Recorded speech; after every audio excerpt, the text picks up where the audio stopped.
Right now, in a small town in Vermont, there is an old wooden house. A man named Ronald Reed lived in it almost his whole life. He pumped gas at a filling station. Then he swept floors at a department store. He wore the same coat for years. When it tore, he held it together with safety pins. He chopped his own firewood into his 90s. The people in his town thought he was a poor old man, a quiet guy, nothing special. Then in 2014, Ronald Reed died. He was 92. And the town found out he had left behind $8 million. No one could believe it. The gas station attendant, the janitor, a fortune almost no one in the town would ever see. He gave most of it away. $2 million to the local library, $6 million to the hospital, the places that had quietly served his whole life. So how does a man who never earned a big paycheck die richer than most doctors, most lawyers, most executives? To understand that, you have to meet a second man. His name was Richard Foscon. Foscon was everything Ronald Reed was not: a Harvard education, an MBA, a top executive at one of the biggest banks on Wall Street. He was so successful he retired in his 40s to pursue personal and charitable interests. He owned a mansion in Greenwich, Connecticut, 11 bedrooms, 2 elevators, 2 pools, 7 garages, a house so big it cost more than $90,000 a year just to keep the lights on. And then, in 2008, the markets fell. Foscon had borrowed heavily to fund that life. When the money got tight, it all came apart. The mansion went into foreclosure. A few years later, the man who had it all filed for personal bankruptcy. Same country, same decades, same economy. One man swept floors and died with millions. The other ran a bank and lost everything. The writer Morgan Housel put these two men side by side to make one point. Money is not really about what you know. It is about how you behave. And almost nobody behaves the way Ronald Reed did. Here is what Reed actually did. It is so boring, it is almost disappointing. He saved what little he could. He bought shares in solid, ordinary companies, things people use every day, and then he did the hardest thing in the world. He waited. For 50 years, he waited. He never sold in a panic. He never chased the hot tip. He just let the dividends pile up and bought more. And then he waited some more. That is the whole secret. There is no second secret. The force that made Ronald Reed rich is the same force almost no one truly understands. It is called compounding. Here is what it really means. If you have $1 and it grows by 10%, you now have $1.10. Not exciting. But the 10 cents starts earning too, and the next year the bigger pile earns more, and the pile after that earns even more. The money makes money. Then that money makes money. On and on, quietly, in the dark, while you live your life.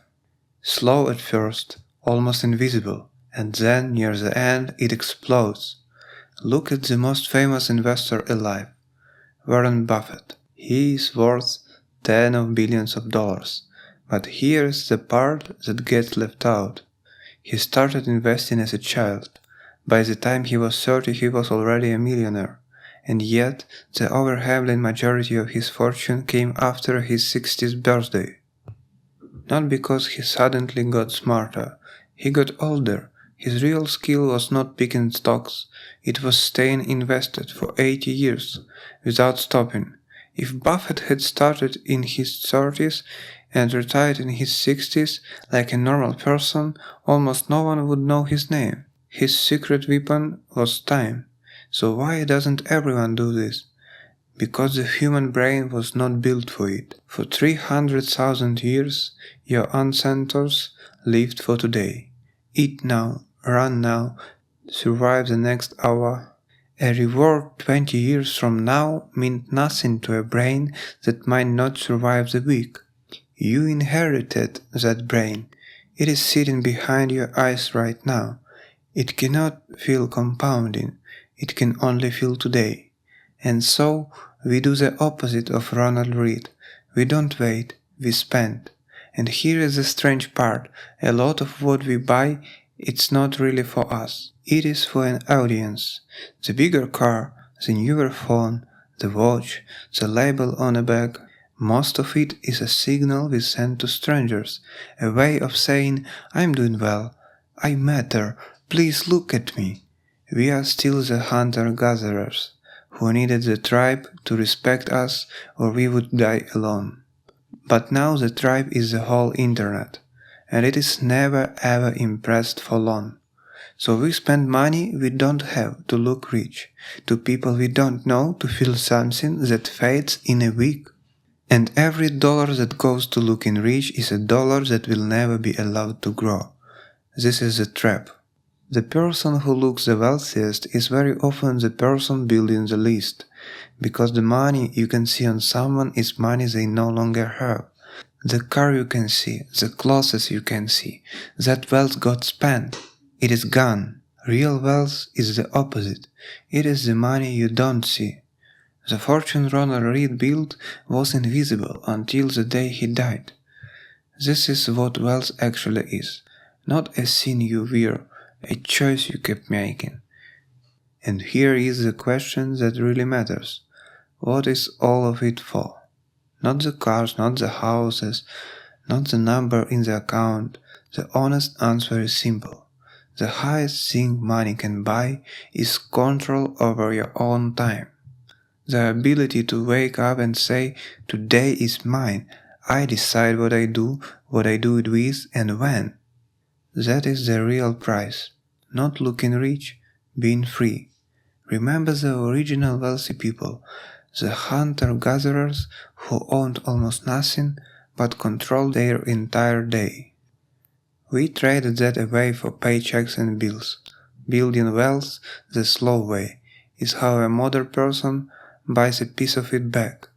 And the best part is that it's never about being a genius. Ronald Read was not smart in the way the word measures smart. He was patient, he was consistent, he made one boring, good decision and then repeated it for 50 years. That is the whole game. Not one heroic move, just the same small right choice again and again and again, long after it stops feeling exciting. This is the same law that runs the rest of your life. You do not get in shape in a day. You do not learn a language in a weekend. You do not become a better version of yourself in one dramatic moment. You become it the way Ronald Read became rich. Quietly, slowly, in the dark, where no one is watching, one small deposit at a time. The man swept floors his whole life, and while everyone felt sorry for him, he was running the most powerful force on earth. He just had the patience to let it finish. You have the same force. The only question is whether you let it run.